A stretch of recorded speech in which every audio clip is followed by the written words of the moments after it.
The half-eaten hot dog landed with a sickening splat, spraying ketchup across the zookeeper's sturdy work boots.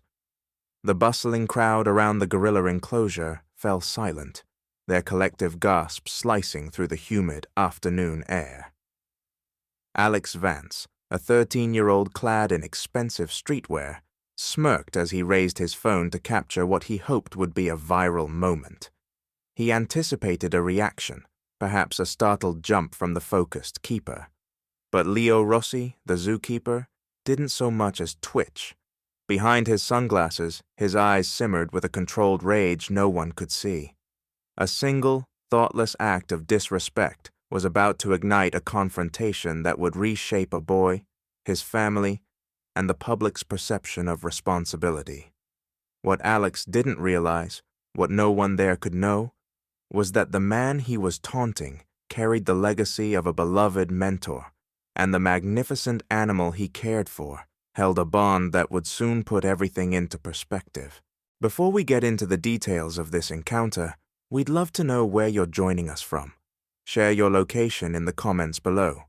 And if you believe that respect for life, dedication, and conservation are values worth protecting, support our channel in celebrating these stories. It was a sweltering Saturday at the city zoo. The sun beat down on a throng of visitors gathered before the expansive gorilla habitat. The atmosphere was a mix of excitement and awe, that special kind of hush that falls over people in the presence of a truly majestic animal.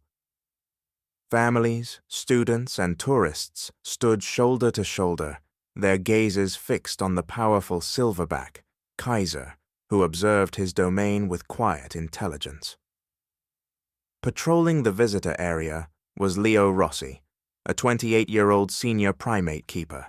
His khaki uniform was practical and clean, his cap pulled low, his sunglasses masking his constant vigilance.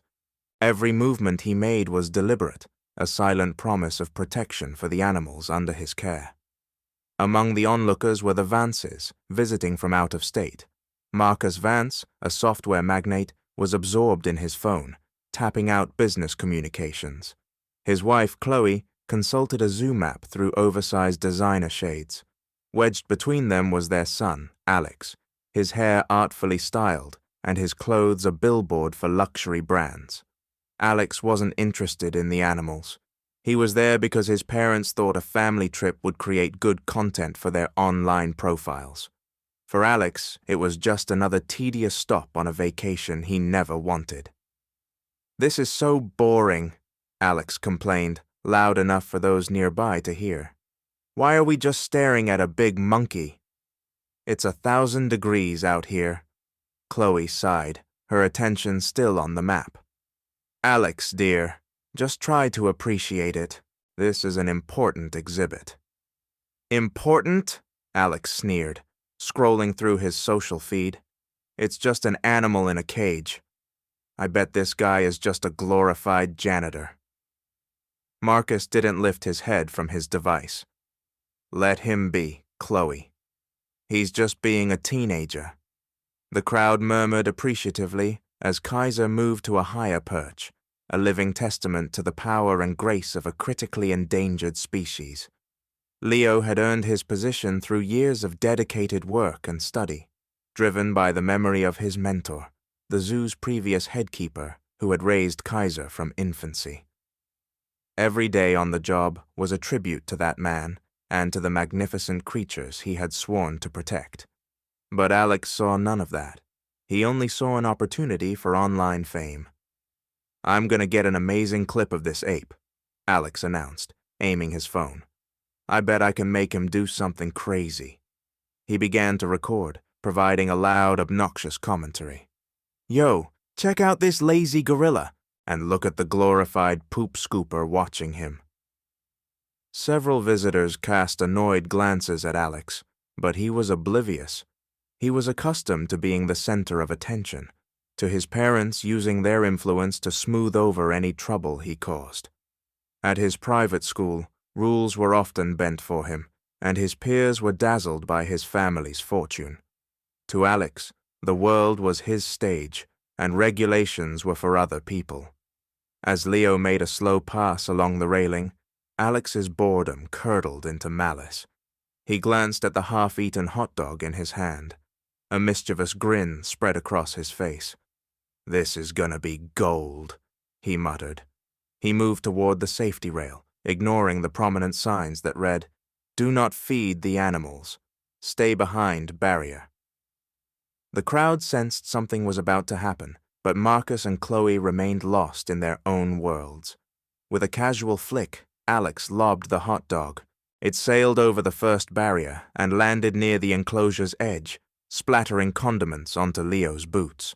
A wave of shocked gasps swept through the crowd, shattering the peaceful atmosphere. Leo didn't flinch. His posture remained unchanged, his movements steady, but a muscle in his jaw clenched. Years of training, of maintaining calm around powerful animals, kept him composed. He'd dealt with difficult situations before, but this was a different kind of violation. Alex's laughter grew louder, fueled by the crowd's reaction. "Ha!" He didn't even notice. This guy's a total zombie. He raised his phone again, zooming in on Leo's feet. "Look at the mess I made." "This is going straight to TikTok." An older man in the crowd, wearing a volunteer polo shirt, turned to his partner. "That boy has zero respect," he whispered. "Someone ought to teach him a thing or two." Alex, undeterred, continued his performance. He swaggered right up to the rail, leaning over it. "Hey, zookeeper, you gonna clean that up? I bet you don't even get paid enough for that." He looked around, expecting amusement, but was met with cold stares. A mother pulled her children away from the scene. A group of teenagers whispered among themselves, shaking their heads in disapproval. Marcus finally looked up from his screen. "Alex, what on earth are you doing?" "Get back here now." "Chill, Dad," Alex replied with a dismissive wave. "I'm just having some fun. These guys are employees, right? They work for us." The words hung in the air, dripping with arrogance. Leo's eyes, hidden by his sunglasses, briefly locked onto Alex. He'd heard ignorant comments before, but the boy's sense of entitlement was profound. Kaiser wasn't just an exhibit. He was an ambassador for a species on the brink of extinction, and this kid was treating his home like a carnival game. Still not satisfied, Alex pulled out his phone again. "Time for the main event," he declared, hopping over the low public railing. The crowd gasped and murmured, more phones now recording the incident. Alex strode confidently into the restricted zone, holding his phone up for a selfie with the gorilla habitat in the background. "Yo, me and the big guy. This'll get 1 million views."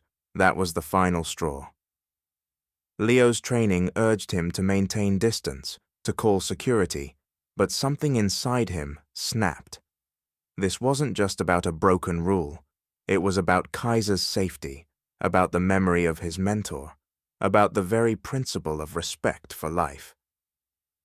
In a single fluid movement that surprised everyone, Leo closed the distance, plucked the phone from Alex's hand, and threw it to the ground. The sound of the screen shattering echoed across the plaza. The crowd went still. Alex's mouth fell open, his eyes wide with disbelief. You broke my phone!" he shrieked. "That phone cost $2,000! You're going to pay for that!" Leo had already returned to his position, his expression unreadable, his stance perfect. But the tension was palpable. The crowd began to buzz, some with quiet approval, others in shock. Zoo security, led by Chief Ben Carter, began pushing through the onlookers. Ben, a calm professional with 2 decades of experience, spoke into his radio. "We have a situation at the gorilla exhibit." A visitor crossed the barrier. The keeper has responded. Marcus Vance stormed forward, his face flushed with anger. "This is an outrage. That employee assaulted my son and destroyed his property. I want my lawyer. Do you have any idea who I am?" Ben held up a hand, his voice steady but firm. "Sir, Your son threw an object toward a sensitive animal enclosure and then trespassed into a restricted area. That's endangering an animal and violating zoo policy. You're fortunate the keeper's response was limited to the phone. He's just a child, Chloe cried, clutching her designer bag. You can't treat him this way. Ma'am, Ben countered, age is not an excuse for endangering an animal and disrespecting safety protocols. This is a place of conservation, and your son treated it like a sideshow. Alex, still staring at his destroyed phone, finally looked around at the faces in the crowd. He saw anger, disgust, and disappointment. A group of zoo volunteers stood nearby, their arms crossed, their expressions severe. One of them, an elderly woman with kind but firm eyes, shook her head. I've dedicated 30 years to protecting these animals, she said, her voice carrying clearly. You should be ashamed of yourself. The hashtag #ZooBrat was already gaining traction. Videos of Alex's stunt and Leo's decisive action were rocketing across social media platforms. News crews were en route, and the story was escalating to a national level. Entitled, Teen Endangers Gorilla for Clicks, Ben turned to his team. Escort the family to the director's office. We need to handle this. Marcus blustered, but the security officers were insistent. They led the Vances away as the crowd made way, some taking pictures, others muttering about spoiled children. Leo resumed his watch, his boots still marked with ketchup, his focus absolute. Inside, however, a storm was raging. He had breached protocol, a rare event for any keeper, but he felt no regret. Not yet. In the director's office, a modest room decorated with conservation awards, the Vances sat opposite Ben and Dr. Anya Sharma, the zoo's director. Anya, a woman in her 50s with a commanding presence and a passion for her work, got straight to the point. Mr. Vance, your son deliberately provoked a silverback gorilla and breached a critical safety barrier, she stated. This is not a playground. That animal represents a critically endangered species we have spent decades working to protect. Your son treated that effort like a joke. Marcus leaned forward, shifting into negotiation mode. Look, Director, I'm sure there's a solution here. I'll make a generous donation to the zoo, cover the cost of any inconvenience. We can keep this out of the press. Anya's gaze hardened. This has nothing to do with money, Mr. Vance. This is about respect, or the profound lack of it. Your son needs to understand that choices have consequences, regardless of his family's wealth. Chloe clutched her husband's arm. He's only 13. He didn't mean any real harm. He's just a boy. A boy who thinks the rules don't apply to him, Ben added, and based on your reactions, it's not hard to see why. Alex sat slumped in his chair. His bravado vanished. The gravity of the situation was beginning to sink in. His phone, his connection to his world, was destroyed. Everyone was watching, and for once, they weren't cheering him on. He felt exposed and small. Anya stood. I'm bringing in our lead educator to speak with your son. This isn't just about a penalty. It's about ensuring he understands the damage he could have caused. Until this is resolved, you will not be leaving the zoo. An hour later, Dr. Eva Rostova arrived, a 38-year-old animal behaviorist with a gift for connecting with young people. Eva had encountered kids like Alex before, privileged, attention-seeking, and lacking a sense of responsibility. She sat with Alex in a private conference room, her tone gentle but firm. Alex, I need you to explain to me why you did what you did, she began, a notebook in her lap. Alex shrugged, avoiding her gaze. I don't know. I was bored. That keeper was just standing there, and the gorilla wasn't doing anything. I thought it would be funny. Funny? Eva asked, raising an eyebrow. You threw food at an endangered animal's habitat and taunted a man responsible for his care. Do you have any idea what that animal represents? Alex mumbled. Some big ape, I guess. Eva leaned in. That big ape is part of a species fighting for survival. They are intelligent, sensitive creatures. That keeper, Leo, has dedicated his life to protecting them, and you treated all of that with contempt. Alex shifted in his seat. It was just a hot dog. It's not like I hurt anything. It's not about the hot dog, Alex. It's about the lack of respect. You treated a living being and his home like your personal stage. How do you imagine that keeper felt? I don't know, Alex muttered. He didn't even move. That's because he's a professional, trained to remain calm even when people like you try to provoke him. But believe me, he felt it. And so did every person there who values these animals. Alex looked down, fidgeting. He had no response. For the first time, he was beginning to see the keeper not as an obstacle, but as a person. Outside, the media storm was intensifying. Major news outlets had picked up the story, and Zoo Brat was a global trend. Pundits debated parenting, privilege, and respect for nature. A post from a famous conservationist went viral.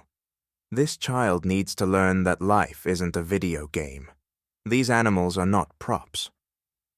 Marcus's phone was vibrating nonstop with calls from his company's PR team, warning him that the scandal was affecting their stock price.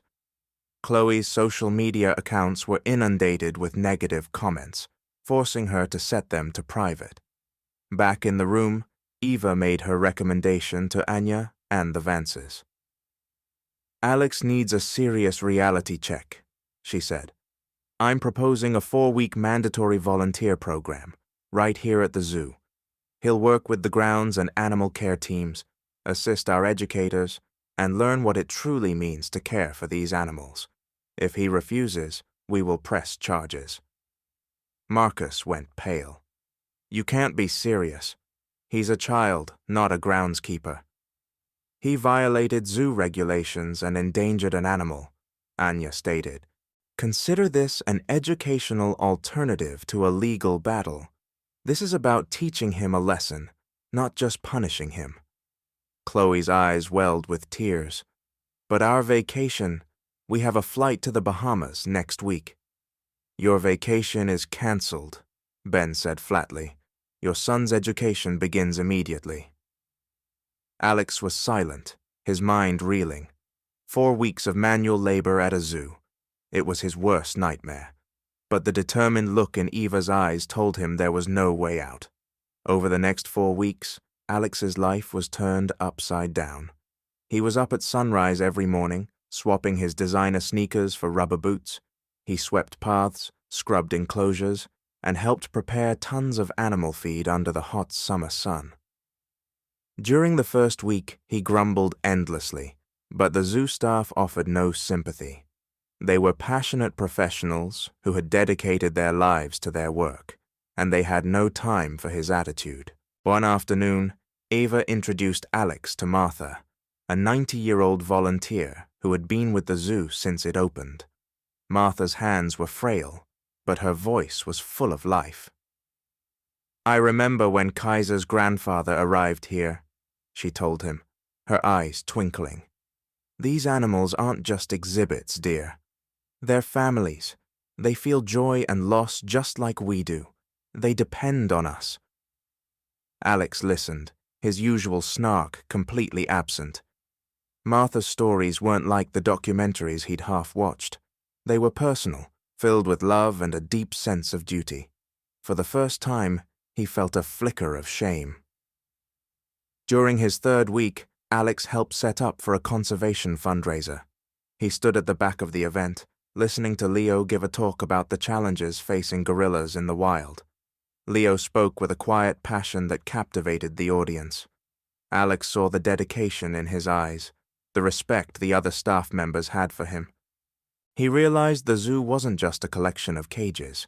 It was an ark, a bastion against extinction.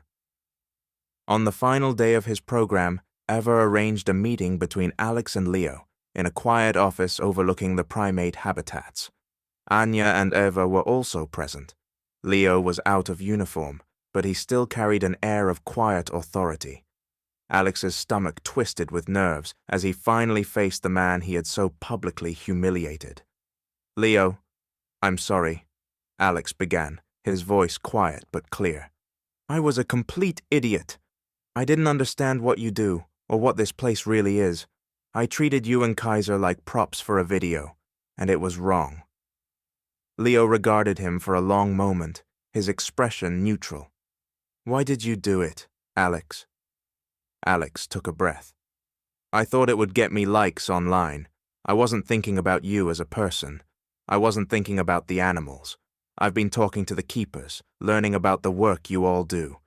My grandfather loved animals. He would have been disgusted with me." Leo nodded slowly. "My mentor was like a father to me. He hand-reared Kaiser after his mother rejected him. I guard that animal's well-being for him and for all the others we've lost. When you threw that hot dog, you weren't just disrespecting an animal, you were disrespecting his legacy." Alex's eyes burned with unshed tears. "I understand that now. I know I can't take it back, but I want to try to make things right." Leo leaned forward slightly. "You've already started. It takes courage to admit you were wrong. Keep listening. Keep learning. That's how you show respect." Alex nodded, his throat tight. "I will. I promise." Leo extended his hand. Alex shook it.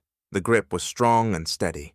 For the first time, Alex felt like he was being seen not as an entitled brat, but as someone who could actually change. The story didn't fade away. Alex's journey of transformation became a follow-up news item, a tale of redemption that replaced #ZooBrat with #ZooAdvocate. He started a popular blog about his experiences, raising awareness for conservation and encouraging other young people to get involved. Marcus and Chloe, humbled by the ordeal, began to reevaluate their parenting, spending more meaningful time with their son. Leo continued his duties at the zoo, a silent, dedicated guardian of the animals he loved. The shattered phone was never mentioned again, but what Alex had gained, humility, respect, and a connection to the natural world, was worth more than any device. The gorilla enclosure stood as it always had, a powerful reminder that all life is sacred, and that some lessons have the power to change you forever.